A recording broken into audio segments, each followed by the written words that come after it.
Well, hello, everybody. Welcome to the Gygax panel. I guess we're talking about world building with Gary this time. Yeah. Last year we did kind of a history of all of our working with Gary.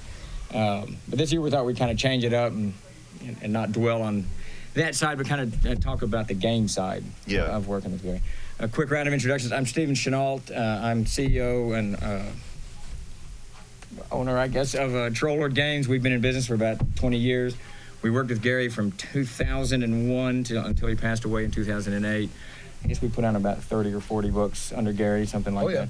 A lot of very, very large projects. They were way too big for me.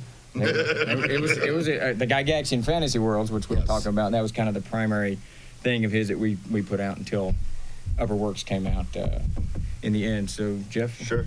I'm Gary Tulane. I'm publisher of Northwind Adventures. We published the game Astonishing Swordsmen and Sorcerers of Hyperborea. Been at it since about 2009 now, but prior to that, I had worked with Gary Gygax on the Castle Zagig project, and that's how I met Stephen and ultimately Chris as well. So I had the pleasure of working with Gary from about late 2005 until his untimely passing in 2008. So I got to see from the inside how Gary works at his world building, and from the big concepts to the little concepts that Gary would obsess over. So there was definitely a great time in my life. Well, and I hooked up with Gary when I was 14, but we didn't start working together until 99. And it was funny because I don't know if all of you have been in gaming long enough to remember, but there was a time when TSR was on the way out before they got bought by Wizards of the Coast. And all of a sudden you couldn't find modules, couldn't find character sheets. The whole fantasy realm of RPGs went to, there's nothing new at the store. Corsair came out with a couple good products, but let's not go down too many side roads. Okay. So I called up Gary and I said, Gary, you and I have known each other for a while. And he said, yeah, I remember you. And I said, you want to write some modules together? And so for the end of the 90s, Gary and I wrote a couple modules together because I figured, well, if you're going to break into fantasy novels and you want to put a name on your marquee, I don't think you could do much better than Gary. And it worked out to be true.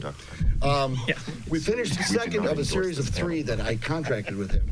And he looked at me and he said, I had some backers for this Legendary Adventure thing, and they don't want to actually pony up any money for it. How easily can you put a company together to back this stuff? Because I know you know production, because I'd had my own production house for a while. And I said we could probably launch for $5,000 or $6,000, $7,000. And so we started Heck Forge Productions the very next day, and we launched the Legendary Adventure. By 2006, Gary had projects that were so large I didn't want to touch them. So I called up Steve and I was like, Steve, could you angel this for me? We have all these products that you could just go sell. They were big projects. Yeah, they were big projects. But it's funny if folks go to his booth and see my name on stuff from Legendary Adventure stuff, which they won't really anymore. But not anymore. At auctions, you'll see once in a while. Wait a minute, that's Troll Lords. Why is it by Chris Clark? It's because it was all very friendly. Back in the friendly days, Yeah, well, they're still friendly. But these guys took the whole LA thing to a whole new level and married it with the Gygaxian Fantasy Worlds. If we'd only had another year or two with the man, things would have really busted loose big. We were right on the cusp of we had all of it was laid out. The Legendary Masters Guide was done. The Player's Book was done. Well, I was going through the World Source Books. Yeah, so it was. We were. Gary sent me the entire Legendary Earth World as a 96-page single file. And I looked at it, and Gary was like this from time to time, as you'll admit as well. He writes a little bit encyclopedically when he's doing world information. Sure. And I looked at this. Lots of lists. I said, lists of lists. Lists of lists. The list, yeah. And Gary, I said, where's the romance? Where's the drama? Players don't want drama, Chris. They'll make that up. No, you're wrong. So I took his 96 pages and I split it into 5 books, which were going to be the Legendary Earth series. Now, only 2 of them? 3 of them. 3 of them saw publication. But that's at that point when we started doing the World Source Books, I was like, oh my goodness, distribution wants like 1,500 copies of this thing. Steve, I've gone to just-in-time printing. I can't do this. Right. And Steve thankfully came in and took over a whole bunch of it. But yeah, there was 18 products already, and then you guys did another 11. Yeah, so we jumped in on the Canting Crew was the first, and this was we started working with Gary in 01, and Heck of Forge. I guess Matt kind of started that relationship, and then we picked it up from there. And the Cannon Crew was the first book of lists, sort of, that kind of gave me an inside look at what Gary was thinking when what he was wanting to do, because he'd pitched this line of. We argued quite a bit actually over what he wanted to call it, the Gygaxian fantasy worlds, and I didn't think it was a good idea. And of course, I eventually acquiesced to his. And he it's was good. a persuasive man. Yes, he was, and but he was right. A little stubborn. And it could be that way. But when he gave me the Cannon Crew, it was interesting because it literally is just a book of, he took from the 1900s in England, and I guess probably on the East Coast, there was an entire underworld. You see it in some movies. Yeah. Every thief and every, whatever had a different. I'd say there was a lot of Fritz Library inspiration in that too. That definitely had a Lankmar feel to it, I think. Yeah, it did, and there was just hundreds of names of different types of thieves and then underneath that would be those people who worked for him. So this is this huge kind of almost medieval hierarchy. Yeah, yes. and it was a good dozen of them. Yeah. Oh yeah. And then the cant itself. So the book itself, when he delivered to me, was just lists with no description really of what these things were, other than maybe a sentence or so. Yeah. And his whole thing was we'll put this out, the players will figure the rest out, and kind of go with it from there.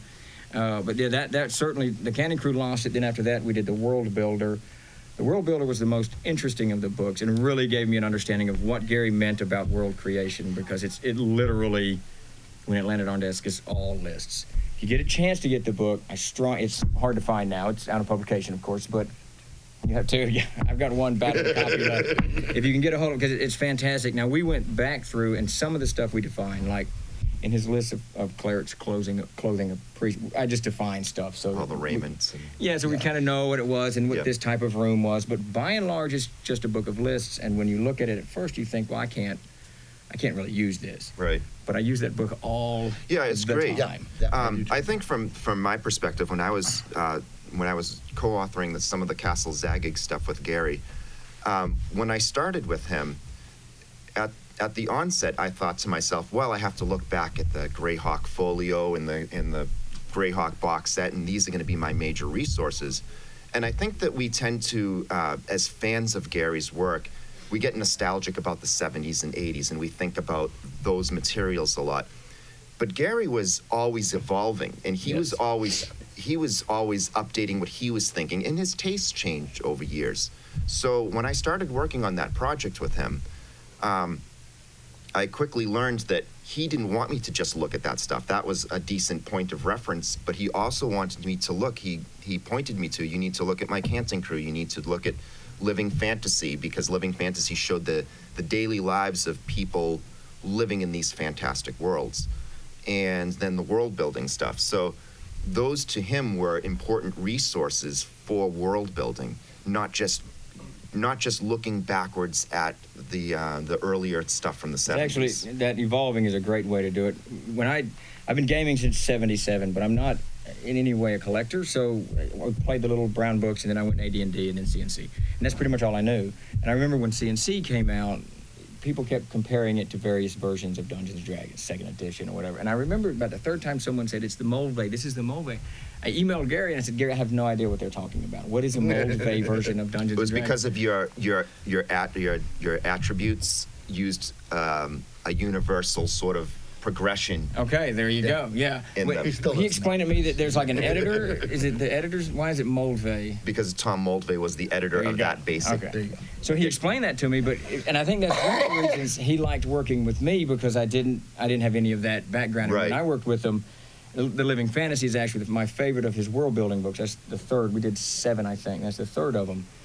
And in that one, when you mentioned the daily lives of people in a fantastic world, there's a whole section on how actually, in a medieval city, if priests can go out and physically heal broken bones and physically cure wounds, and what kind of impact that would have on the services exchange, the exchange of goods and services, money, all of this stuff. Right. Everything changes immensely. And there's a whole section in Living Fantasy on that. And when you're reading, and that's what he had done, he had evolved into a new way of thinking, and he never looked back. He told me at one point that he was completely bored and tired of wattle and daub huts and primitive type of medieval gaming. He wanted to sort of bring it into a sort of quasi-Renaissance type of thing. And that's because, like I said, his taste changed over the years. But of course, when you would use any of his materials, you could always, play it in any type of era that you want, because you're the dungeon master of your own campaign.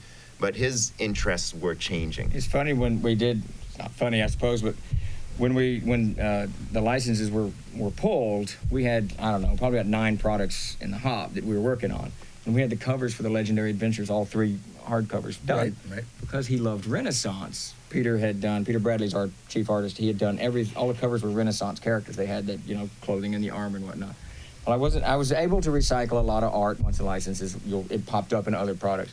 But I don't push that era. I push more of a medieval, so that art's still sitting in a file somewhere unused, because it doesn't quite fit what we're moving. But I think as for world building, what I wanted to ask you about, Chris, was as far as the Legendary Adventure stuff goes, different times I talked to Gary about it, he saw that as a looking through his Greyhawk stuff through a different lens. You had the Earth, or whatever, how he pronounced it. You'll find this interesting because as early as, say, 99, when he did his Legendary Earth Cyclopedia of 96 pages, there were races that were not primitive. Now, there were races that were primitive, so you had Celtic-type stuff in the Celtic-type region. But for instance, the Egyptians were thought of as being technologically advanced, and in fact had colleges where they would send out groups of adventurers with technologically advanced, but that's the wrong word, artifacts, and because the early magic that was learned gave rise to new magic that was more refined, and so these guys would show up with a wagon load of, well, this tells us if that's actually bronze or if that's gold plated, and and items of that nature that were no longer primitive. But that's what he really wanted to get away from, was the whole primitive aspect of a medieval culture. A medieval culture didn't have to be primitive so long as there was magic around, because magic would be the technology of those cultures. Right. Yeah. I mean, it all depends on you as the GM of your campaign setting, how far you want to take magic in a society. Do you want to have, light posts that have some type of continual light in them so your city is lit, so some people may frown upon that kind of thing and feel like it's too much of a magical society. It is a little too much for my personal taste. I wouldn't go that far with things, but that's kind of his point, especially in Living Fantasy. If you have a world where clerics are casting continual light and there's nothing that gets rid of continual light, it's going to be a lot of continual light spells. Right. And why wouldn't you light your city streets that way? I mean, there wouldn't be any reason to not do it. No gaslight fires, right? Yeah, exactly. Environmentally friendly. It's great. So, all of that kind of played into, especially when we did the first 3 books of his world building. And you guys might have had a different experience. When I worked with Gary, he really was more involved, not in the broad cosmological sense of world building, tectonic plates and all of that business. No. It was really the kind of down to how your characters are living in a society and how that society has changed via magic or what have you. Right. The Gazetteer came back for edit. I'm sorry. Gazetteer was the first division book that came out from the Legendary Earth series. And he comes back to me and says, "Where's the educational systems?" I said, "What?"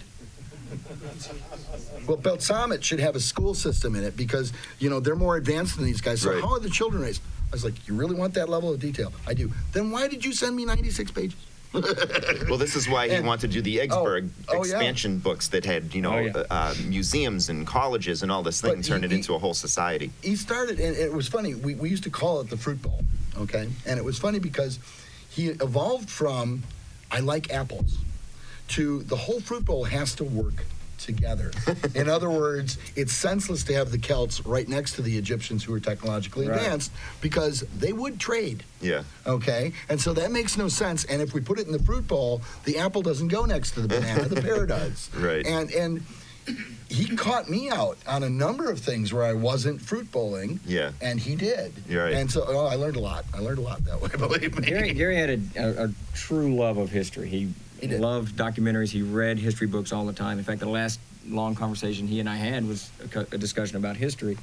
I was working my PhD in history when I started TLG, so he and I had a lot in common, and all of this stuff you could see would bleed into his writing, every bit of it, from Gord the Rogue all the way up. Yeah. But now, like you said, I really like the way you put that, the evolution of his thought process, because it really did. And Yigsburg is almost the ultimate example of that, because he wrote that setting. It's about 300 pages, right? It's right in there. But it wasn't enough. It wasn't enough. It's crazy detailed. When you get into Yigsburg, if you get a chance to get a hold of that book, again, it's out of print, but it's one of the products I'm the most proud of. It's a fantastic book, and it's filled with the city, and it wasn't out, maybe 6 months. It was selling really, really well, and he said, we're going to do more on this. And that's when he started hiring a bunch of writers. And I can't remember now what it was, but it was like 8. He wanted each neighborhood. Well, it was 18 districts, and when we expanded beyond the 18 districts to the outskirts of the town, it turned into about 24 at one point. And each of those was going to be a 24 to 48 page book on that district. On a different district, so, yeah. I mean, and each district had a different theme. So you would have a museum district. You would have the Citadel, that was where the mayor of the town lived. You would have a college district. There was a storehouse district. Yeah, I think we managed to get 3 in print and another 2 in PDF. I think something like that. I think it was 4 in print. So 4 in print. Yeah, it was somewhere around in there. And we had only just capped what he was in his head and what he wanted to do. And even though he had hired writers to do this, he clearly, as you know, because you were head of that writing team, he had ideas of what was going to go into those districts. Oh, yeah, yeah. They were going to look. Yeah, he was very hands-on as far as overseeing how all the moving parts would sort of gel together, And but, it's just like anything else. When you have a bunch of different creators, they have their different, vision of how they would want to develop a different section of the town. So I think it works really well when you do something like that, because you bring in different styles of creativity into the project. And working with Gary, I was helping him to sort of manage how those moving parts all work together. And that could be difficult because, I think the most difficult part of that actually was the mapping, because when one guy would be off on his section's map by 100 feet, it would be like, your city block does not go this 100 feet out here. You need to shrink it. But I have all these, locations developed. Well, you have to figure something out. I can't help you. We have to make it fit. Gary's map is, set out a certain way. Very specific. You have to apply for a variance. And probably had he been given enough time, there would have been variances the whole thing. Because we went around the whole thing about monetary policy, and I can't remember which book it was now. It probably was Living Fantasy. But because he put everything into dollar value, he didn't want to do gold pieces, and there was this huge, because I wanted gold pieces, because Dungeons and Dragons clearly gold pieces, and we had this long roundabout because he had created an entire monetary system, that would lay on top of this thing. The amount of detail that he wanted to go into these settings, and I agree with him a lot. I've written a book called Codex of Erd, and if you ever have a chance to look at it, it's about 300 pages. 350 pages of history, background, and culture that you can get into it. And that's the history coming out in me, and that's the same thing. Gary wanted that level of detail because he knows when you're writing fiction or if you're running a game or whatever it is, a player, because players are, they're doing they're creating a story as well as they weave through your game. They're going to do things that you're not ready for. You almost can't be. But the more detail you put into your world building and your setting, your city, or whatever it is, you can pull, that. Right. Well, everyone here probably. Especially if it's reasons for things. So, for instance, you forgot to write up what happens when the captured goblin servants revolt, okay? But you did put in there that the goblin servants surrendered, knowing they would be servants for 5 years, after which they'd gain their freedom.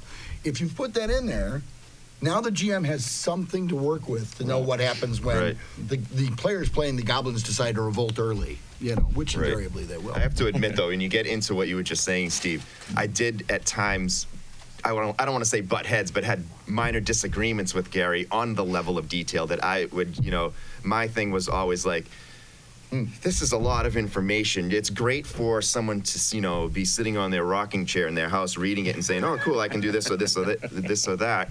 But then when it comes to game time, when the material's behind your screen and you have a group of players in front of you and you look at it and you see these large blocks of text and lists, you're like, oh, what am I going to do with this? Yeah. So then you end up making up stuff because you just can't absorb it all and process it all. You can't find it. I mean, You have to, that's the only place the PDF should come into great because you could do a word search. But right. We weren't doing that in those days, so there was no word search. Right. Yeah, no, but you're right because there's a practical side to it, and that's where the world builders. That was probably the only weakness of the world builders. It could give you all of that stuff, but at the end of the day, you're going to have to do something when the players, are doing whatever it is they're doing at the table.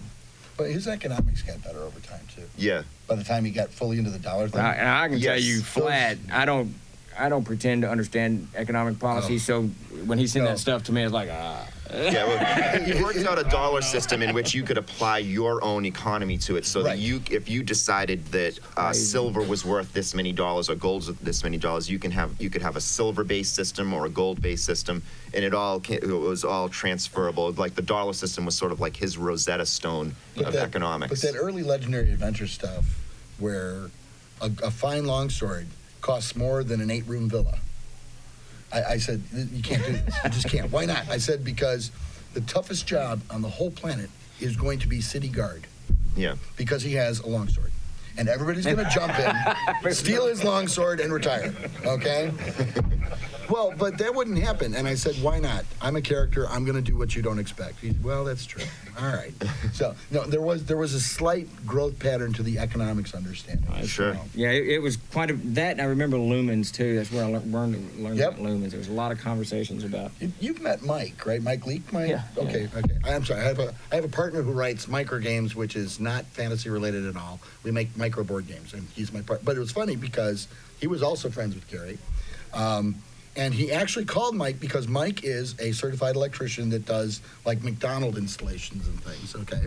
And he said, I need you to do all the research on lumens and send him 3.5 pages of questions. Okay, by the time poor Mike was done with this thing, it was 46 pages of answers. That was the source of the emails in my inbox. Yes, yeah, that was the 3.5 gigs of emails. That I didn't know what was going on about torches and lights and whatever. Oh my, yeah, he got so detail oriented. He really did. The breadth of knowledge crazy. that he brought to the table was astounding. I never ceased to marvel when I worked with Gary. Just knowledge from and he could remember all kinds of stuff that. You know, he would tell me, or anyone tells me, even today they tell me stuff, and I kind of, just cycle it out and move it on. Right. Use it again. So it kind of brings me to something that I really wanted to bring up at this panel, was that I think Gary, for his world building, when we look back at ourselves in the hobby today in 2019, we can look back all the way back to 1974 at all the different campaign settings. And I think we tend to, as dungeon masters and game designers and everything else, we sort of inward look. So when we're thinking about campaign ideas, we maybe look at Forgotten Realms or Greyhawk or any of the more modern ones, Eberron or whatever. And I think that's inward looking.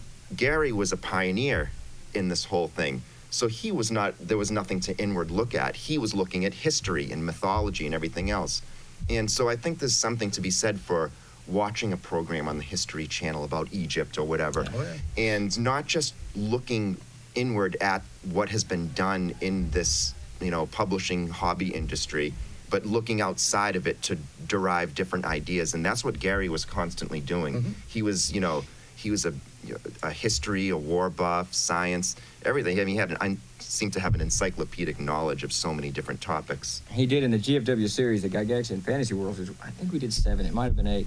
But we weren't even beginning. I mean, Gary I had another 4 or 5. You have a whole stack of shamanism stuff that never made it out. There's just tons of stuff that he wasn't finished. Now, he had kind of quit writing them himself because once he started in on Upperworks, once he began, and there was a couple of little things before that, and then in the city building, he shifted and he began hiring more outside writers to do the GFW series. But he gave those the same amount of attention that he gave Upperworks. I mean, he wanted it to have this, that, and the other to make sure that when we're writing it forward. But there was so much more information that he wanted, that had he survived lived a little longer than we would have put out. I mean, it was absolutely stunning, the amount of knowledge that he had. I was just glad you were the point man at that point instead of me. That was good. That was a lot of.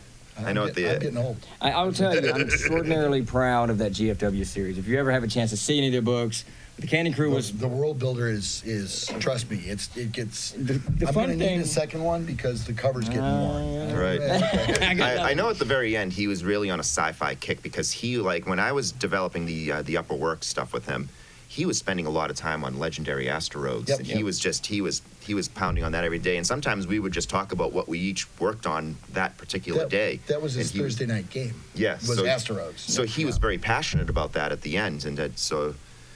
I would hope that someday in some form we could see that in publication. Gary always used to have a Thursday night game on his porch, okay?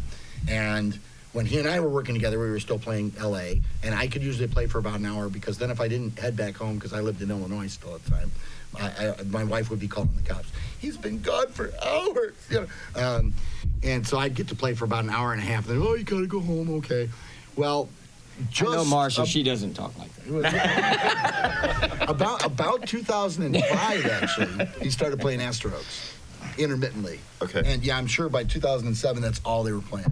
Yeah. But he was way in he was really into it. That was in my inbox too. There was a whole bunch of stuff that. Yeah. Well, I told him no. Yeah. He asked if could we just maybe put out the asteroids? Because Steve's so busy with other projects. Well, it was the LA stuff. The LA stuff was really consuming everything. And King of England, King of France. That was the project that he wanted to work on the absolute most was King of England, King of France. He wanted a different art piece for every card. That was so funny. We had laid all the cards out. It was a board game, basically, about 100 Years' War. And it was done. I mean, we'd laid everything out when he passed away. It was in the schedule. And the funniest thing about that board game, he mapped out Western Europe, and he colored it. He colored each of the countries a very specific color. And they were really bright. One was purple, one was orange. And we got into quite an argument over, I wanted him to mute the colors somewhat. And he did not want those colors muted under any circumstances. So it was quite a give and take between the two of us. Yeah. Sadly, that didn't come out. That was the thing he wanted out the absolute most. Before we continue, we can open this up to questions. Yeah. Does anyone have any questions about? We'll just sit here and kibitz all right. Where did he start? I wrote here probably right, so just say where Gary's legend. Oh, so how did I wind up being? No, in a project, in a book. You're designing. You're talking about a campaign setting or a book, a game. What's the first thing you got from that list of lists you mentioned? And what's the germ that kind of gets going in the process? Well, now you mean for Gary or for one of us? I'll take all three. All three. Yeah, because when I started working with Gary because we wrote a couple modules together because he couldn't buy anything in the industry, and what better time than when there's no competition. And I wrote the modules and sent them to Gary, and I said, if you don't work too hard on these, I understand because your contract isn't that great. But just being able to put your name on them, trust me, is going to sell modules. By the same token, I'm going to put your name on them, so don't be embarrassed about what's between the covers. And he said, okay. But it was funny because, I know Geoff ran into this immediately. I'd send him all of this stuff, and it would come back saying, well, do these lay eggs? Are there any eggs in the nest? Well, you say that there's gold pieces, but is there nothing else? There's no other kinds of always asking for greater detail and greater reasons for things. Well, when he came to me and said, let's do the Legendary Adventure, he sent me his manuscripts and said, okay, put them into a rough layout format, you're used to it now because you've seen the way we work.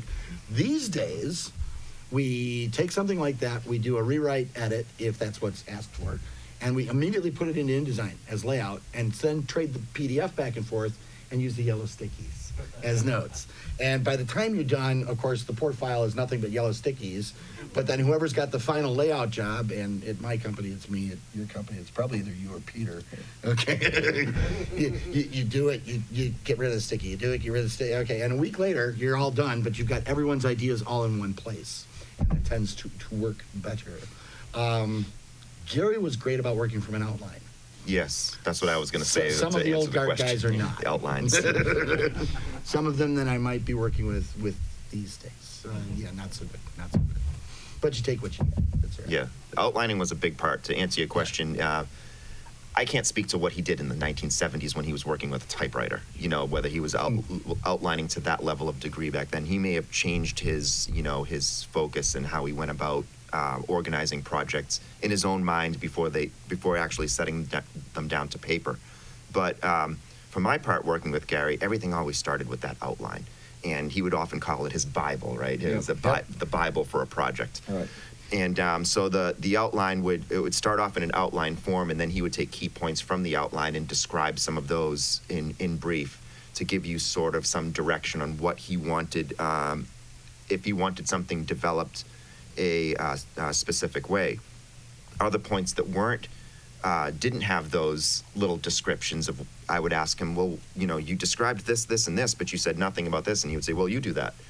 And so it'd be like, okay, so you start to understand what his expectations were. And that was a great learning process for me personally. So I started to adapt that, and I've still been doing it ever since. I make outlines of projects before I actually flesh them out, because I find that, you know, when I'm working on a project, if I just start from the germ of the idea and try to start from the beginning and work my way to the middle and all the way to the end, I seem to go off on so many tangents, and I can never sort of regroup myself, and I get lost in my own thoughts and where this was ultimately going to go. So I find when I have an outline and I know where, you know, beginning, middle, and end is, it helps me. But, you know, I've read a lot of books on creativity and short story writing and novel writing and things like that, and there's so many different approaches with that. So I think that every project creator finds their own groove that works for them. And I think for Gary, it's important to remember that, and you probably ran into this, his outlines were living outlines. If he gave you an outline, it didn't mean that this is what we're going to do. He could change it. Yeah. And the thing that comes to mind most when we were laying out the plans for the Castle Zagig, the Dungeons of Zagig, I did a press release at some point and all of that. I can't remember now, but I think I said, there's 17 levels coming, blah, blah, blah. We just released Upperworks. And it wasn't minutes before I got an email from Gary, and it was quite irate. When did we say 17 levels? I didn't say 17 levels. This thing will be finished when I'm finished writing it. So it was quite clear that it had more in his head. So, yeah. So the outline that he had sent me, you know, that I had, he wasn't, you know, it might be 17, who knows? Right, because at the end there, I don't know if he was sending you some of the same stuff that he was sending me, but he, you know how he had it back in the day, those Alice in Wonderland sort of Greyhawk modules that went off? Well, those are supposed to be extensions of Greyhawk, that you went to a portal and you've gone to this, you know, Alice in Wonderland type of setting. Well, he developed like the sort of the outlines and, you know, one paragraph plot idea of different types of jumps to planner type of locations from Castle Greyhawk. Well, you know, Castle Zagig, you know, serial numbers filed off, of course. So copyright, but Troll Lord, worry about that, not me. Not affiliated. Yeah. I'm gonna have to fuzz my face now. But so he was continuing to expand, and I think that when he became irate about the 17 level things, because he was looking at it like there's 12 levels, and we'd say like, what do you mean there's 12? Looks like there's 17 here. It was like, well, that's because level 5 has it's right. Level 5A and level 5B. I'm like, all right, well, we're counting 17 here, but now you're changing the name. Well, that was Steve. You will not put me in a box. Right. This right. is my project that you're working with. Well, and not that's the kind other of what. And I do to answer your question personally, what I do if I'm writing an adventure or a module, it's pretty much an outline. I've got kind of a template that this is what I'm going to write. This one, and I can do it relatively fast if I stick to that. But if I'm doing world building, I actually will start with short vignettes and stories. I'll just write a 2-page story about this event and what comes out of that. This event has this type of plant or what have you, and then I'll start developing, you know, the plant from that and where it grows and it's whatever, blah, blah. Because I followed kind of Gary's school and I like lots of detail. Yeah. I get that the game master might have trouble finding it. That's their problem. They just figure it out. So, but I tend to do that. I try to go generally go the fiction route more. I don't really write rules mechanics much, so I can't speak to that. I hate mechanics. So, grab him. Question. So, you know, I cut my teeth on Greyhawk, and it's very similar to what you're talking about. You know, 2,000 years ago, there was, you know, this. So very Gary, right? Yeah. I think it was the early '90s with Dangerous Journeys. Didn't get much press, and I'm just wondering if you know anything about that, because that setting for Gary was basically Earth. Right. Just plopped out, which is the exact opposite of what we're talking about now, because it was, you know, you just sort of got the details. You know, if it was Egypt, everybody knows what Egypt like. You can put that in, and that I just wonder what did he. That'd be Chris's specialty with that one. Yeah. You see, now the legendary Earth was basically an altered Earth. Mm-hmm. He and I had a lot of arguments about this, and I told him. You need something. Now, was that the same Earth in Dangerous Journeys? No. There's different layers and different because Dangerous Journeys had an awful lot of lawsuit problems. Yeah. But no, but I have mine too. he wanted, and I explained to him that I had a habit of putting in what I'd call a link to reality. So what is a link to reality? Okay, you're going through a dungeon, and you find a copy of a strange round disc, and on the front of it, it says in some cryptic language, and you can only make out one word, and it looks like Firefly? I wonder what this could be. And then there's a box that's got a slot in it, but you're not sure what that does. And there's a screen next to it that appears to be made of some strange substance. Okay, that's a link to reality because it's an immediate something that you know what it is. Okay, your character doesn't, but you do. Now, you don't want to really do that too much in a fantasy world, okay? But for instance, he had Egypt in the Legendary Earth, and it wasn't called anything but Egypt. It was in a global longitude, latitude, same position as it regular Egypt. Was it the same shape? Nope, it was a little bigger. Okay, he had something that functioned as Persia. He had something that functioned as Europe, basically.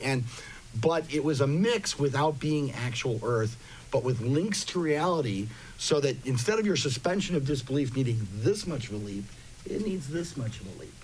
Because there are all those things that you already understand. Yeah, just a little side step off. Correct. It sounds like he reverted back to, I'm just going to make it all. I'm going to start from the ground up. And was that...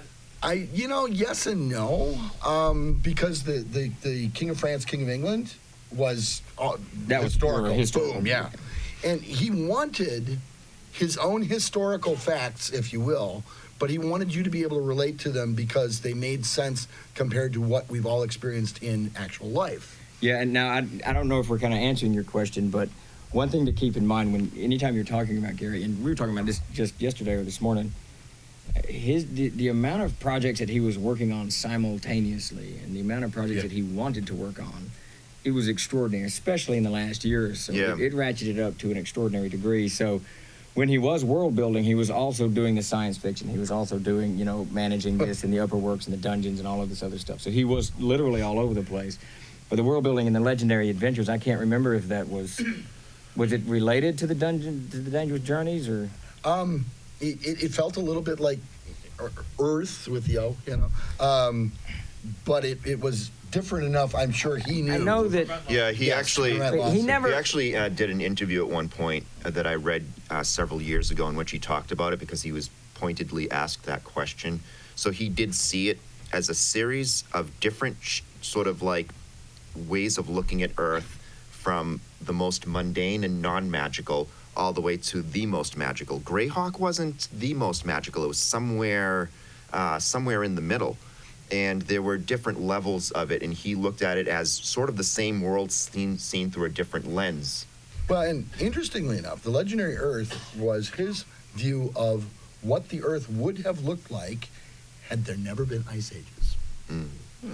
And so you find stuff from this draconian race that came way before humankind was ever more than just a bunch of guys living in caves. And they have artifacts that are, of course, technologically based and all of this stuff. And all of the strange monsters, you'll remember, it will say, these were, allies of the Utis during the Great War of the...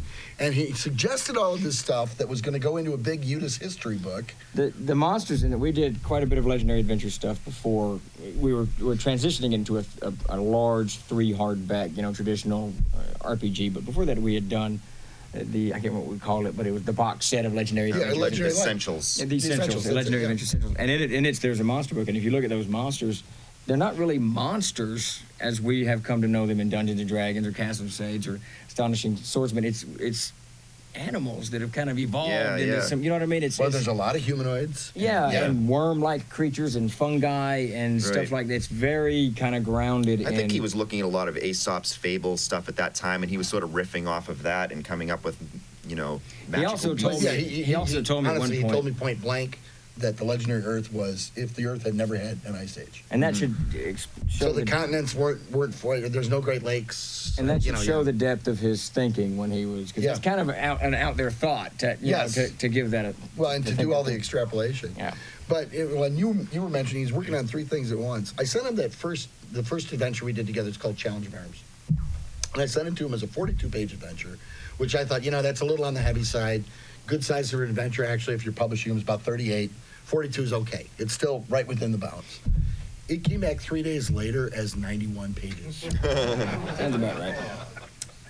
I would love to say Gary was a prolific writer. That is so far from an accurate description.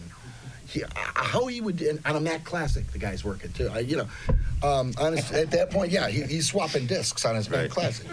And just amazing at what I would get back from him. Right. But that's why I went to poor Steve. I was Steve. He said to me, 15 manuscripts we a couldn't day. I even can't open do this. files he sent us. I can't even remember what software we had to get to open the files he was sending us. It was when I was working on Upperworks with him, so it was supposed to be a series of box sets, and the first box set was supposed to be the environs in touching a little bit on the town of Vicksburg, and then the castle ruins that were there before you actually delved into the many layers, whatever it was, 12 or 17 levels of dungeon. I'm not going to say it. So, Phantom phone ring. What's that? Once burnt, twice shy. Is that right. It was like with working with Gary, it was like, building this big cake of layers. It was just like but he would have these explosions of creativity where he would start sending me all this stuff. I want to really put this in level 7, and this is the Black Reservoir, and we're going to be doing this, and this with it. And he would then give me, pages of paragraphs that would describe it, and it'd be like Gary, I'm still working on the castle ruins. Because he's moved on to another project. Right, because his mind is flying ahead to all these other things. So he was just, and we honestly couldn't keep up. I mean, the stuff coming into the Troll Lord inboxes I had to some of it just had to get put to the back, and it's not to my credit. Then you yell. Yeah, then you yell. It's not to my credit, but we're a small company, much smaller than we are now, and we couldn't handle the volume. I mean, it was, and so I had to pick and choose what we were going to do, what I thought could sell, and something, and some of it got filed. I mean, it's where's Kip's amp? Where's Kip's amp? And it would come out of the blue, whatever urge he had. He's suddenly today he's working on this. Well, I haven't heard from that in 5 weeks, and the one you shifted to the back burner is the one he's giving you, the one that comes after that one. Yeah. He just sent you that file. Right. I want this in print before the end of the year, but that one's not out yet. What are you going to do? I will say we worked well together. He never took that out on me. He understood completely. He never did I get emails from Gary. If they were angry emails, they were odd things. That, They were all, same here. Like I remember one time he got really heated with me over creating a defensive wall somewhere than something that we were working at. And at the bottom of the defensive wall, he wanted the wall to splay out. And I said, okay, well, I'll say that there's a splay in there. And so I sent it back to him, and he's like, well, you didn't say, how far the splay goes. How far up does it start? And I'm like, is this important? He's like, well, yes, if someone's dropping down rocks, they're dropping down hot oil, whatever it is. I'm like, okay. So it's like he became, super invested into whatever it was that he wanted to convey about one small particular thing, and sometimes it would blow my mind, like, okay. And I tell this story all the time, so probably some of you heard it, just because I don't like the reputation that Gary has in some quarters, that he was hard to work with, it's contentious, and that he was bossy or whatever it was.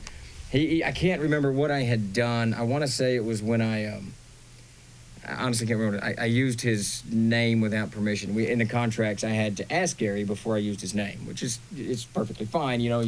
It's important intellectual property for him, and I'd used it without him. And he shot. I don't think that was it. But anyways, he shot me this email that was filled with Steve, this you didn't, this Steve, this. And at the end of it, he said, "Salutations, Gary," and then it said, "P.S. I'm picking up Pete." My son was like 4 at the time. A set of bow and arrows for his birthday, and I thought. It was so interesting to read this. So you think he's pissed at you? Yeah, you business, we've done this. Yeah. Steve, you goofed this up. I'm angry, but I got to get these bow and arrows to you for Pete's birthday. Yeah. So it was really... I experienced the same thing. Like, I guess we sort of create the impression that he may be hard-nosed and stubborn, and he could be, but he would also relent at times. Like, for example, when we were working on the Castle Zagging Upperworks stuff, one of my big things with it was... I felt that we should show them a part of the dungeon, and Gary wanted the first set to just be the ruins and the environs, and I said, Gary, these people have been waiting for this dungeon since 1974. Give them a little something. And he was like, no, this is just the environs, and so I kept going back and forth. He's like, fine, Geoff, just put it in there. So we put level 1 of the dungeon in that set. Good thing we did, because that would be the last of it. That's all we ever got. The curse of the project. I used to drive up and just talk to him. And so we'd hash it out, right? And I mean, there were times Gail would come out of the porch. Is everything okay out here? Yeah, we're fine. Okay. But he would absolutely segregate what do I want to say, a style and or philosophic game design argument from personal relations. Yeah. Oh, yeah, very, very well so. And for me, I mean, and I know, because I've talked to certain people, Gary was unhappy to some degree with our schedule, that we weren't getting things out fast enough. But he never brought that down on me, ever, because he understood what it means to run a company. He understood all of the economics behind it. So he never gave me any grief about that, not once. But I know he was unhappy at times that we couldn't get more because he was sending so much stuff to us that it needs to come out fast. So you're saying that to me, but I can completely agree, because he never said anything to me. He never complained to me about you guys. Oh, that's funny. I was just doing this. No, he was actually a gentleman to work with. Yeah, he really was. He does not. The reputation he picked up, I think earlier, it's undeserved in my experience. Sure. We would have our big fight, and it'd be like, "You're staying for gaming tonight, right?" Oh, yeah. That's how it works. Does anyone else have any other questions on you? Yeah. So we've been sitting through a bunch of panels and stuff. You know, a lot of people who knew Gary, they all talk about what you guys talk about as meticulous, detail-oriented person who loves detail. Obviously now in video games, kind of, taken off a lot of what, Gary did, even things like Skyrim and stuff, where it's like super direct, Lake. They all have crazy amounts of detail that we can all see now. Right. Do you think Gary intended the detail to be seen more in our heads and in our minds, and letting us kind of put together all these details and images that he wanted us to see? Or do you think he would have preferred it to, this is what I want to see, put this in the game, have, this, globe is going to look just like this? You may have kind of a different take, but I think that what Gary would want is for you to game the way you are happiest gaming. Yep. I remember seeing a manuscript. I don't know if I'm allowed to talk about this, but I'm going to. That he wrote it had been in the late 70s, and it was a computer game. And this is way before, any of this stuff is exploding across, the market like it's done now. So he certainly was looking forward to that. At some point, computers are going to evolve into. He knew into what you're talking about.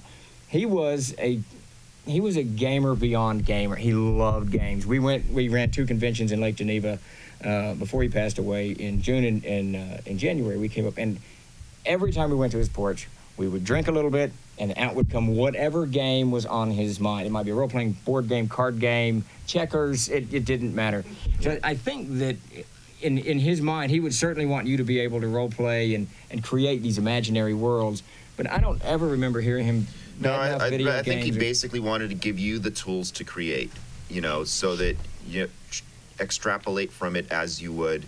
I almost think that in a lot of the instances when we talk about the super detailed lists that he would want to provide, whether it was, the things that you could have served to you in a tavern, or what you might find at a slaughterhouse, what they would be doing there, whatever the case may be. Types of silverware. Well, Right. he also related the level of detail to your level of immersion. Right. Okay? More detail means more immersion. You have less disbelief to suspend the more detail he gives you. Right. Now, I play Skyrim once in a while too, so don't feel bad. And the more realistic it looks, the more you feel like you're there, rather than that you're sitting at your desk playing a game and, gee, when do I get the level? He almost didn't want leveling in games anymore, too, because he wanted you to immerse yourself and have goals, but not levels. Yeah, Legendary Adventures is shifting away. Yeah, so your character would be the guy who will eventually rule both France and England. Okay, but not necessarily the 35th level guy. Sure, yeah. I mean, I think one time when I had a conversation with him about Legendary Adventure, that he said that his concept of starting power for characters would be an equivalent to OD&D starting off at 3rd or 4th level. Yes. Because he felt he was bored of the mortality rate of 1st level characters and having to keep starting all over.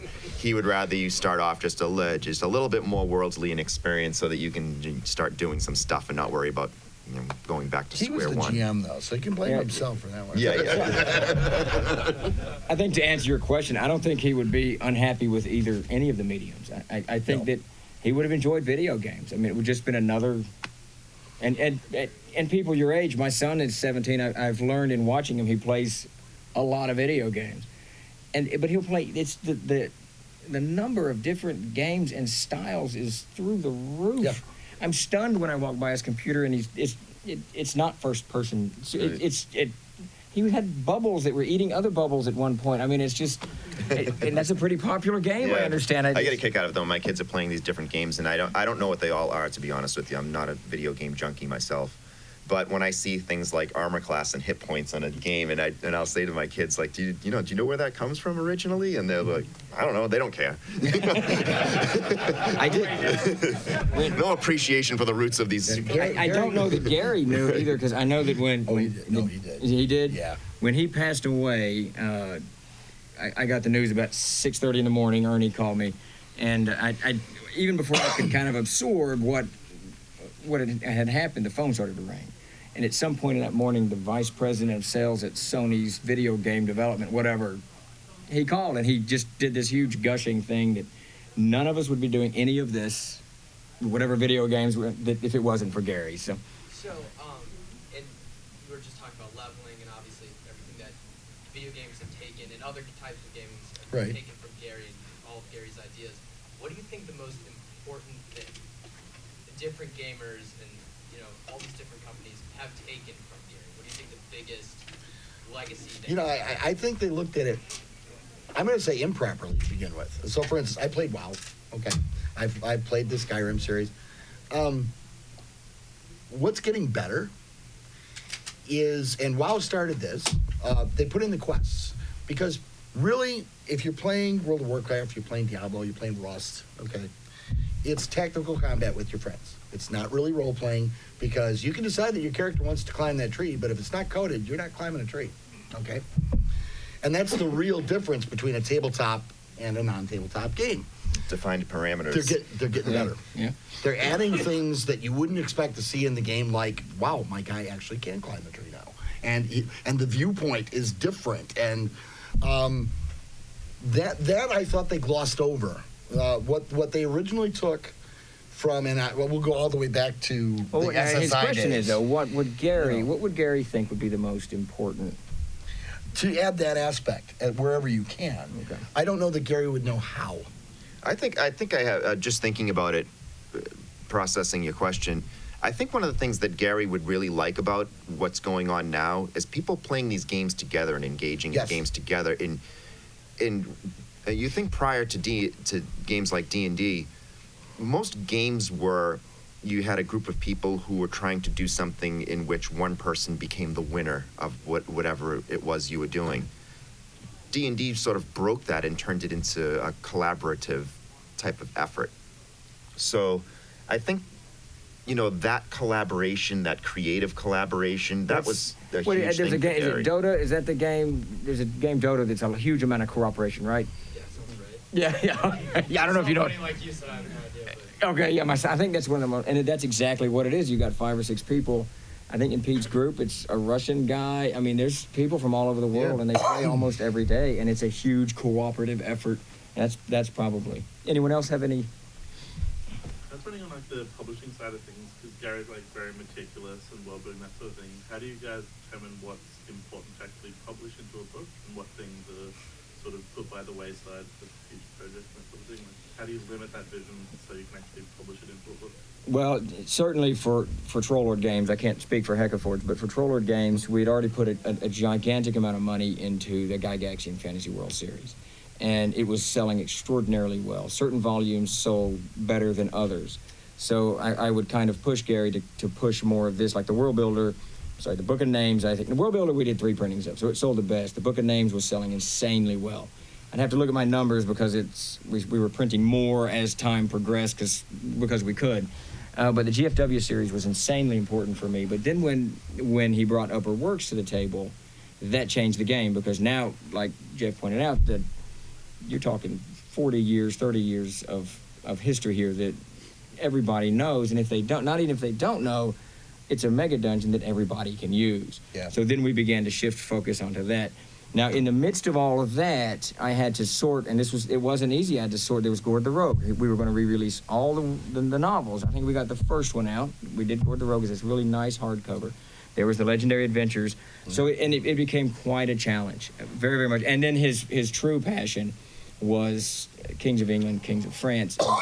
And that became kind of the thing that I worked on the most in the end, because he clearly wanted that out. And that became personal for me, because I had no idea that he was sick. I mean, I knew of his health, but I didn't know clearly that he was going to pass away when he did. But I knew that he was so passionate about that game that, and we had become such good friends at that point, that the professional kind of merged with that, and I wanted that game out. So that was kind of the thing I was focusing on the most. Plus, Geoff had completely taken over development of the city setting, and you guys were working on Upperworks, of course, at the time, as all of that. The Legendary Adventures stuff, I put to the back burner a little bit, simply because we had released Castles and Crusades like 2 years previous. And you weren't going to lose money putting it out later or earlier. No, it didn't really matter. Either make or lose. I knew that CNC's out. It's selling phenomenally well. And when we developed Upperworks, part of the reasoning behind Upperworks was Gary needed a game system. Part of the reason behind Castles and Crusades, Gary needed a game system for Upperworks. We were already talking about a game system, so we tailored it to make certain that Gary felt comfortable enough while he was writing Upperworks that it could come out as a CNC, that kind of synergy worked. So it became, I had to put LA to the back, the novels somewhere in the middle, the board game became front, GFW still had to get done, and then I was just hoping he could finish Upperworks. Right. He would send everything to me in AD&D format, and he would say, I don't know what Steve's doing with his system. It's up to you to make it conform to that. That's fantastic. That is absolutely fantastic. Oh, that's beautiful. I did not know that. That's hilarious. And actually, that's hilarious, because I do that now. People send stuff to me in CNC. We're doing 5th edition stuff. Yeah. I have no idea. I send it to Jason Vey. He goes, right, change that to 5th edition. No, it's funny because Gary hated, and I mean in no uncertain terms, hated writing adventures. Oh, he hated that. But what you guys had was basically a campaign-sized adventure. Yeah. And people love his adventures when he writes them. Oh my Right, God. right. I think But getting Gary to write squeezed- actual, just basic, self-contained adventures was like pulling I teeth. squeezed 3 out of them. The Hermit. Yeah. There was a little one in the Codex of Aird. It was like 3 pages. The Hermit was the best adventure I've ever read, actually. And Hump, I didn't squeeze Hump out of him. That was one he wanted to do. Yes. The Hall of Many Pains was that gigantic thing. Yeah. I only got 2 adventures out of him in 8 years. He hated writing What it. happened to all that, I mean, forgive my ignorance, but when he died, what happened to all that stuff that was like mid? Is there any hope anybody will ever see? I most of it went to the dump. I'm sorry to say. Yeah. Most of it had to be destroyed. So it was destroyed. And I know the IP now has got legal issues all. A few. As we all know, the IP's got a few. legal issues. Any idea the exact coordinates of the landfill? Yes, I do. I don't know where in the landfill, but I do know where. There's an island off the coast of Nova Scotia. It was one of the hardest things I've had to do, but we did it. Any other questions? Of all the people you guys have worked with, outside of kind of your pool of who was really the most like amazing to see him go? Like it was just they'd send you something and you'd be like, wow. Oh, Gary. Oh, Gary by a stretch. Yeah. By a stretch. Gary's stuff was like the adventures. Now the one little adventure was very tiny, but the Hermit. When I read the Hermit, there's so many things that, and I've been running games since the 70s. There's so many things in it that I had never thought of. There's one scene where I can't remember how he described it, but you're adventuring through this wilderness of strange plants, and you're looking up, and there are these monsters floating through the air, and he describes them with wing-like things, and it takes you a little while to realize you're actually at the bottom of a pond, looking up, and I thought when I read it, I was like, what the? That's just awesome. And you don't realize you're breathing the water. Yeah? Right. Yeah, you breathe. I mean, it was just so cool. So yeah, Gary. I think Gary by a stretch. And I've worked with Jim Ward. I worked with a lot of people, a lot of good writers, but Gary was really, really good. Yeah, he was special. There's no doubt about it. Yeah. Cask probably number 2, Tim Cask, believe it or not. Every once in a while, he comes up with something that's just brilliant. Now, it's not all the time, it's infrequent, but it does happen. And kind of one of the things that Gary brought to the table, he didn't really do meat and potato adventures. It wasn't just you're going to go into the dungeon and this is the treasure at the end of the dungeon. Right. It's really an encounter-based thing. There's a mimic in the hermit. There's a really cool encounter. It's just kind of an encounter-based thing that's stories unfolding as you play through it. I mean, it's really, Gary, he looked at the whole game a little bit differently, I think, than when you go in and sees this. He was one of the, the earliest people to start thinking about dungeon ecology and things like that, and how things work, what is eating what, and then what happens after that. Because his campaigns, when he was running Greyhawk himself, when, say, a level of a dungeon was cleared out by his players, and then they left and went back to the city or maybe delved deeper, he would, in the back of his mind, start to develop what's going to happen after. He would be thinking of all those what-ifs. It wouldn't just be left empty for some other crew to come in and say, all right, everything's been killed here, it's empty now. Nope, someone else moved in, and they have their own objectives and factions and everything else. There's not going to be an owlbear in the back of a dungeon because he can't eat. So it's, and all of that's going to play into it. So how has your guys' writing and world building changed since working with Gary? A lot. Yeah, it's tough. The world builder for me, and you can actually ask all the people that play at my table, was this kind of shift. My language changed, the depth of my vocabulary changed, the way I saw things changed. I mean, literally, you got to get the world builder. It's just crazy. There's literally lists of spoons. I mean, that's the one where he had so many plant types, and that's when it kind of hit me that really this is insanely important when you're running a game or you're writing something. You can say you're walking in the trees. Okay, you're walking in the trees. But if you say you're walking through a maple forest of maple trees, no one really knows what a maple tree is, or one or two people might. But it conjures something. There's something a little bit more because you've assigned a name to it. So that actually, when the world builder really for me, when that came in, and I got into the ecology a little bit when I write adventures or whatever it is. But when I read Living Fantasy, when we were editing it and putting it out, that gave me a whole new kind of view of really city life and the impact that magic, like you were saying, it's just basically technology, but how that would change everything around. So it had quite an impact on me. I'm from New England. We have a lot of maple trees. So you know what it looks like. We got mostly blackjack oaks down home. So. It snows. Maple? Okay, so up here you guys got maple trees. I'm from Arkansas, so. They make syrup. There you go. They make syrup or something. I don't know. Maybe I shouldn't use maple trees. It's my example. That's an elm. From Arkansas. They don't know. Although it's funny, Gary would also use, I would like to call it uncommon English. Okay, and it's the kind of stuff. Gygax in English. If you looked it up on Google Chrome, what's this word mean? The first thing it will say in there, as Webster does, is archaic. Right. And he likes to spell stuff in the English format. Right. And English spellings, but my vocabulary expanded considerably. And it's funny because I actually use archaic terms because, much like Gary, I grew up reading all of those books that were printed at the turn of the century, and they all use those terms, so we think they're normal English when indeed they are not. But other than that, I'm still evolving. Are you kidding? Yeah. The best thing I'll ever write will be the next thing. And if it's not, then shame on me. Right. I'm curious what the most impactful piece of advice he's given you. Can I tell my funny story? Sure. Okay. You'll love this. I'm 14 years old. I'm going to Mini Gen Con 2 being held at the VFW right downtown here. And I'm playing a game with Gary Gygax. And I am running in a chainmail battle a wizard with a Wand of Frost. They're playing the new fantasy expansion role. Wand of Frost, who has 4 footmen that protect him. About midway through the battle, I have 1 footman left to protect me, and trolls are starting to charge up the hill. Almost at the end of the battle now, and there's just trolls and me, and they're coming up the hill. And Gary turns over and he says, "Christopher," and I said, "Yes, sir." He says, "A wizard that dies with his spells intact is a moron." I would say I'm going to carry that one with me for the rest of my life. Yep. I got nothing compared to that. Me either. Mine's very grounded in publishing. Much like I wasn't allowed to tell Gary what to write. he never told me how to run Trollord games. There was never, he didn't, even if I would ask him, but he did tell me once that a role-playing system that's not supported will die.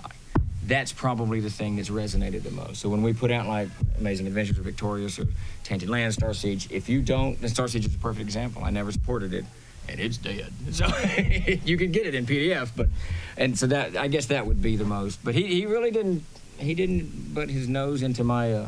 Oh, sorry. He was supporting Star Siege. He was very, very good that way. But yeah, I think supporting systems.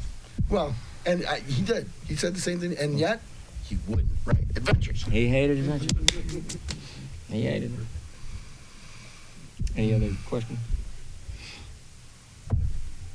We still got 25 minutes. Anything else we need to? I don't know what else to bring up. I mean, that's how I got to be friends with Gary at 14.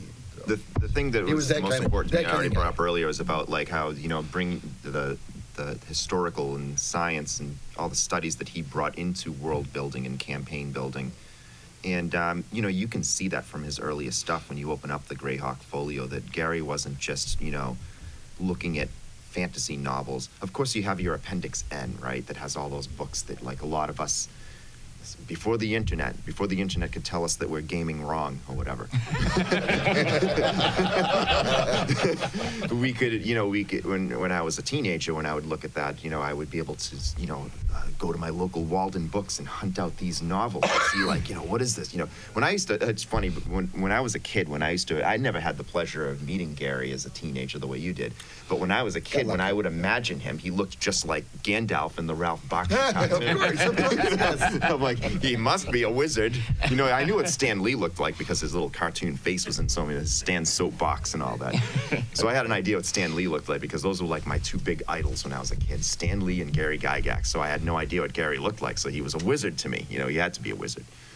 And so anyway, I think when you look at his body of work, going back to those earliest years, he was always drawing from so many different sources, and that was that's a huge thing that I take to even today when I'm developing campaign materials. And I would advise that to anybody, to not just inward look at, if you're a huge Forgotten Realms fan and you want to make your setting that's sort of inspired by that, or if you're a big fan of like Edgar Rice Burroughs and you're going to make your own sort of Barsoom type of world. Don't just look at Barsoom. Look at all the other, influences that you can take from that. Look at where science was in the early turn of the century and what kind of rockets that they were imagining then and the type of science that was going on, and draw from each of those things as you build yourself, and don't just look at what Edgar Rice Burroughs was doing with his Barsoom, Yeah, certainly for Gary, everything was a source. Everything was a source. Movies, comics, history, cult, and it didn't matter. Everything was a source. He did love his Jack Vance, especially, though. He did like Jack Vance. Yeah. Yeah, he was Gary's favorite. Yeah. So we obviously, a lot of ideas seems to be, you want to involve a lot of people, bring them in. What do you think drove him to keep at it so much for so long and make it such a thing versus just his own ideas? He loved games. I've never seen someone that loved games like that. He loved games. That's what he said many times that he wanted to be remembered as. It's a guy who loved games. Yeah, and he wanted to be sure there was an industry so that he wouldn't have to ever sell insurance again. And believe me, I get that. Working in gaming is always better than working in Sears. Okay? Never question it. It's graven in stone truth. Yeah, it always kind of, it stunned me a little bit how much he loved games. I mean, he absolutely loved games. I played the Little Brown Books, then AD&D, a little Gamma World and Traveler, and then Castles and Crusades. But no Metamorphosis Alpha? No Metamorphosis Alpha. Oh, no. We'll educate you. There's all kinds of games I didn't play. That's why when I go, for the conventions or go up to meet Gary and we talk business, it was always business, then a game would come out. And I was like, I don't know how to play this game. You brought up Jack Vance, one of the things that I was surprised to learn from him one time is that the Dying Earth series wasn't his favorite Jack Vance, that he was a big fan of the Demon Princes series, and he had been rereading those many times over the years because that has a sort of sci-fi and detective element to it, and he really enjoyed those novels, and he told me those were his favorite Vance books. Do you have a question? And y'all mentioned the name Jack Vance just a couple seconds after he had popped into my head, because I've been playing D&D since, the 80s. And it was only like in the last year that somebody mentioned, hey, he pulled this inspiration from the Magic System from Jack Vance. And suddenly so much of it made sense. Yeah. And it didn't before. Right. And so for my question for y'all is, what's something like that's an inspiration that has shaped what you've done? Oh. And you can't say Gary Gygax. We're all inspired by Gary Gygax. Right. Yeah. My favorite current author is a gentleman known as Raymond Feist. Lot of ideas from Raymond Feist. He's brilliant. Well, and Craig gives me some too. So if you haven't read Craig's stuff, you should read Craig's stuff. Is there like one thing that you get, an example you can give me about Feist? Really The interwoven nature of the sociology that exists between worlds separated by light years and ages of time is fascinating. And yet it makes sense that they wind up in the same place together. So finding the ways, okay, it's great when you're searching the dungeon and look, we found a blunderbuss. Okay. Which, by the way, that would make Gary crazy. He did not want firearms. No firearms. Okay. But if there's a good reason for the blunderbuss to be there, because perhaps there is a rift in time. So, by the way, when you're checking out the blunderbuss, you stood there too long, and you got sucked through the rift temporarily for a 5-minute stint in 1485, which you were unprepared for. Right. And oh my goodness, things like that you can do as GM, as writer, as designer, that just completely expand your universe. And, well, is it only going to be 6 minutes? I think it's more fun that way. You have just time to go, oh my God, I'm under attack, and then you're back in whatever your fantasy realm was. And how badly will that shock your players? They'll never want to play again. Okay, perfect. Yeah. Love it. But things of that nature. That's why I particularly like Feist. He has the ability to draw me in, even though there are extremely disparate elements in his fantasies. He's a gamer too. And I'm sure he is. I'm absolutely certain he is. For myself, I'd have to go with a genre. I read a tremendous amount of history. It's really what I read the most of. I don't read fiction very often. You did that for your PhD.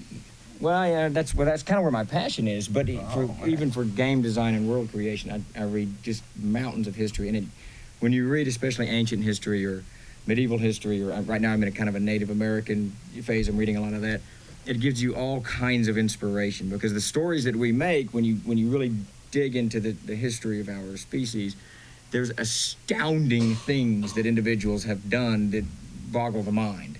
And they did it. And so a huge amount of inspiration could come out of that. And that's mostly where mine does. I do a lot of world building myself. I do a lot of writing on the world of Air, so that's kind of what plays into that. If I was to distill all of that out, it would be, I would recommend a book to anyone and everyone.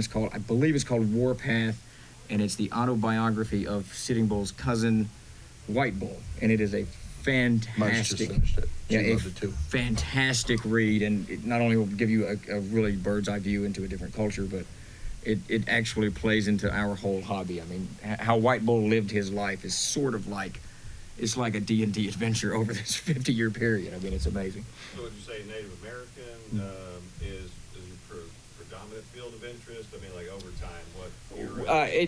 When I was working on my PhD, I was Central European history, 19th century, roughly from about 1848, Franz Joseph's inauguration, to the end of World War I. That was kind of my area. I did my master's thesis on that, and I was going into that on my PhD. Since then, and since I've been doing Troll Lord games, I quit that in 2001 or so, about the time I signed with Gary. My interest now just ranges to whatever. I see something on TV, a show on Rome, and said, "Oh, I'm going to go read about the Roman Empire." Right. You know? So yeah. Byzantophile myself, but so yeah. So history is interesting all over the place. It is, right. and it's find the right details to get you hooked. yeah. It really, and it's very fascinating. He wants to query too. Well, I was just to say, which era of history do you think is most like prevalent throughout like the D&D Probably medieval history. Yeah. Probably, yeah. Early medieval, probably about 500 to 900, maybe up to about 1100. Probably about Sure. 1100, yeah, through the crusading But era. what about all the anachronisms? And that's actually where Gary and I kind of differed, because he had evolved into the Renaissance. Yeah. And nothing in my gaming view is Renaissance. Now I will say, I spent about a couple years ago, reading up on some of the wars between Muslims and Catholics in the 1500s.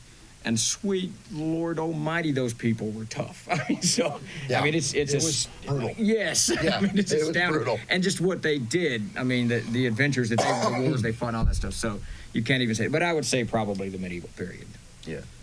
So for myself, I would say for the stuff that I work on these days, I'm mostly deriving most of my inspiration from the pulp authors of the 1930s.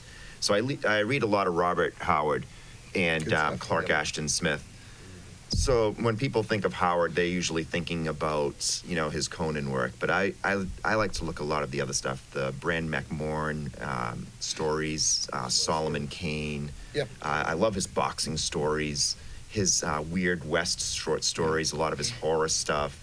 And, he was, when I think of Robert Howard, I think of world building. And it's inspirational to me because I see how, before we even had the concept of world building, that he was doing that, and he was creating these fantastic ages, but they were just one shift or step away from what really happened in history, so that it made them seem plausible.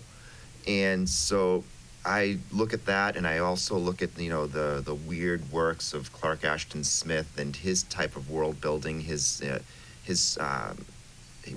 I think that he, prior to Vance, had that sort of dying earth genre. And, also, obviously, I was looking at his Hyperborea works, which then pushed me to looking at the classics like Herodotus and how what he wrote about the mythical realm of Hyperborea, which in the Old Greek language literally meant beyond the north wind, that it was this mystical land that people would go to, and that they would be carried there by crossing the north wind. And so for me, starting off with reading a lot of the pulp authors, and then finding out what their inspirations were, and looking at the classic Greek histories and mythologies and how they got there, that stuff is always very inspirational to me. Thank you. My pleasure. About a reading list. Any other questions? Uh-oh, there's What's one. the most memorable session Gary ever ran for any of you? Well, I described mine. So now he didn't run this for me, but this I will never forget this. We were at Game Fest. I was in the booth, and he was running a game. I assume it was Legendary Adventures. I'm not sure what he was running. It's about 8 people at the table. And as I got up to go get Coke or something, whatever I was doing, and I was walking by his table, he was describing whoever, I don't know who he was describing, cast a magic missile, and everybody was kind of leaning forward, waiting for the event, and Gary goes, boogity, boogity, boogity, boo. and I was like, what the? That's not, what are you doing? Right. I just fell over laughing. Everyone at the table fell out of their chairs laughing. It was so funny. For my own part, I think it was a Legendary Adventure game we were playing one time on his porch.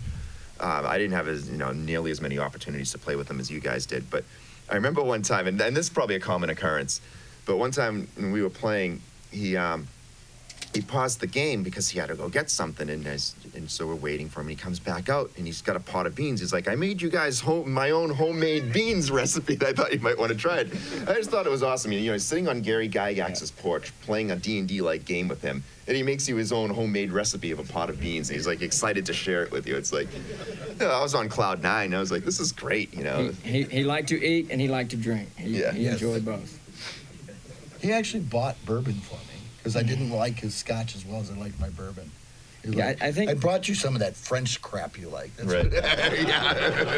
And he was very particular about his martinis. Oh, yeah. God forbid that you would ever put vodka in a martini. He was like, God, that no. should have a different name. It should not even be called a martini. That glass, yeah. Right. It doesn't deserve to go in the glass. Everything. He was very opinionated. He got very about irritated at me once. We were sitting on the porch and having a drink, and I guess we had one round, and we were going to go to dinner or something. And we had the second round of Davis drank, Gary drank, and we'd been on the road for 13 hours. You were already tired. I was done. I really wasn't ready for what it was. And it was that Serbian drink he liked, that Schlepovitz. Glug or whatever that stuff no, is, that honey what stuff? is it? Slivovitz, which is stout. I mean, it's a brandy, usually like a plum brandy, and boy, does it burn. It burned. So I kept looking at the glass, and and after about 3 minutes, he was just looking at me because drink your whiskey. You know, drink your medicine, Stephen. Drink your medicine. Yeah, exactly. We got to go to dinner. Drink your medicine. And I remember Gail came in and said something to him, and he turned, and Davis knew what was going on. This is my brother. In those days, a little bit heavier drinking than me. He grabbed that thing, shot that thing, and put it down. So when Gary turned back, Gary never knew that I actually didn't drink that shot of whiskey. That's pretty funny. He was a pure joy. So if anyone had any other questions, I think we're kind of wrapping it up. Sure. Well, thank you all for coming out. A lot of fun. Thank you.